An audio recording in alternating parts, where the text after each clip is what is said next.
ఎన్టీఆర్ హయాంలో అన్నదానం ప్రారంభమైంది. ఈరోజు ప్రపంచంలోని ఒక సెంటర్లో ఇంత పెద్ద ఎత్తున అన్నదానం చేయడం అనేది ఎక్కడా జరగదు.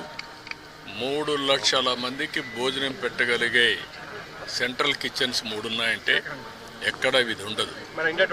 అలాంటిది ఆ రోజు ప్రారంభించినప్పుడు 2-3 వేలతోనే ప్రారంభించాం. కానీ అది ఆ రోజు ఎన్టీ రామారావు గారికి ఉండే విజన్. తర్వాత ఈరోజు కార్పస్ కూడా పెరిగింది. కార్పస్ దానిపైన వచ్చే వడ్డీ దాంతోనే ఈ 2-3 లక్షల కూడా భోజనం పెట్టే పరిస్థితి వస్తూ ఉంది. ఇంకా చాలామంది ముందుకు వస్తున్నారు. ఒకరోజు పెడుతున్నారు, లేకపోతే వాళ్ళ అకేషన్లు ఎవ్రీ ఇయర్ ఇస్తున్నారు. అనేక విధాలుగా భాగస్వాములు అవుతున్నారు. ఇది ఒక మంచి ఉదాత్తమైన కార్యక్రమం. నేనున్నప్పుడు ప్రాణదానం పెట్టాం.